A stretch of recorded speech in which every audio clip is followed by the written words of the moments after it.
Shrimad home remedies में आपका स्वागत है।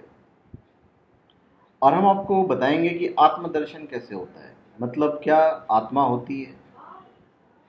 इसको हम आपको एक कहानी के जरिए समझाएंगे।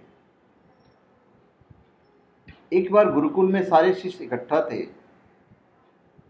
और गुरु जी गीता का श्लोक बोलते हैं, नैनम छिंदति शास्त्राणि नैनम दहति पावका न चैनम कृद्यंतु पापो न सुस्यति मारुता।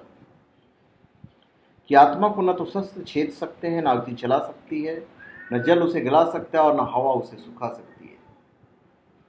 इस आत्मा का कोई विनाश नहीं होता है, यह अविनाशी है। उसमें बहुत ही इंटेलिजेंट शिष्य था, आपके जैसा, हमारे जैसा। तो उसने पूछा, किंतु गुरुवर ये कैसे संभव है? यदि आत्मा का अस्तित्व है, वो अविनाशी है, तो भला वो इस नाशवान शरीर में कैसे वास करती है और वो हमें दिखाई क्यों नहीं देती? और क्या सचमुच आत्मा होती है? गुरुजी मुस्कुराए और बोले, पुत्र, आज तुम रसोई घर से एक कटोरा दूध ले आना और उसे सुरक्षित अपने कमरे में रख देना,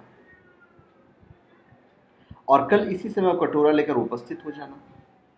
अगले दिन शिष्य कटोरा लेकर उपस्थित हो गया। तो गुरुजी ने पूछा, क्या दूध आज भी पीने योग्य है?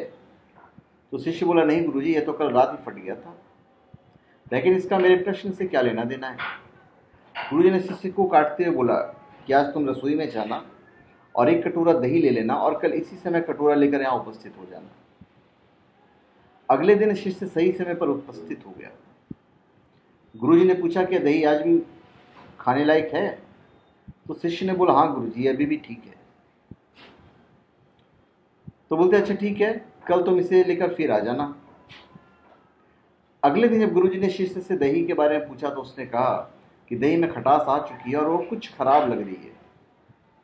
इस पर गुरुजी ने कटोरा को एक तरफ रखते हुए कहा, कोई बात नहीं, आज तुम रसोई घर से एक कटोरा घी लेकर जाना और उसे तब लेकर आना जब वो खराब हो जाए। दिन बीतते गए पर घी खराब नहीं हुआ और शिष्य रोज खाली हाथी गुरु के समक्ष उपस्थित होता रहा।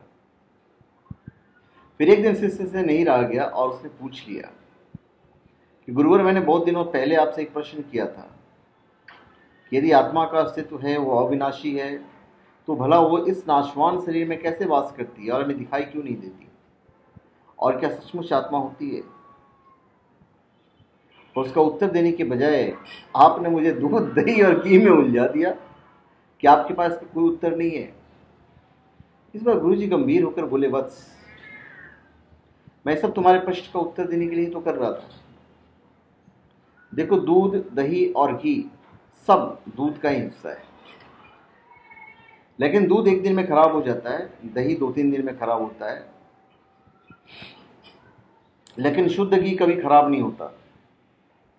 इसी प्रकार आत्मा इस नाशवान शरीर में होते हुए भी ऐसी है कि उसे कभी नष्ट नहीं किया जा सकता। तो शिष्य कहता है, ठीक है गुरुजी, मान लिया कि आत्मा अविनाशी है, लेकिन हमें घी तो दिखाई देती है, आत्मा क्यों नहीं दिखती है? तो गुरुजी बोलते हैं, वत्स, घी अपने आप ही तो नहीं दिखता ना। पहले दूध में जामन डालकर दही में बदलना पड़ता है, फिर दही को मथकर उसमें मक्खन बदला जाता है, फिर तब कहीं जाकर मक्खन को सही तापमान पर घंटों पिघलाया जाता है और तब जाकर घी बनता है। हर इंसान आत्मा का दर्शन यानी आत्मदर्शन कर सकता है, लेकिन उसके लिए पहले इस दूध रूपी शरीर को भजन रूपी जामन से पवित्र बनाना पड़ता है। उसके बाद कर्म की मतनी से इस शरीर को दिन दुखियों की सेवा में मथना होता है, और फिर सालों तक साधना और तपस्या की आंच पर इसे तपाना होता है, तब जाकर आत्मदर्शन संभव हो पाता है। शिष्य गुरु जी की बात अच्छी से समझ चुका था। आज जाकर उसकी जिज्ञासा शांत हुई थी। उसने गुरु के चरण स्पर्श किए और आत्मदर्शन के मार्ग पर आगे बढ़ गया। तो धन्यवाद। आप हमारे चैनल पे सब्सक्राइब करें और अपने कमेंट दीजिए। धन्यवाद।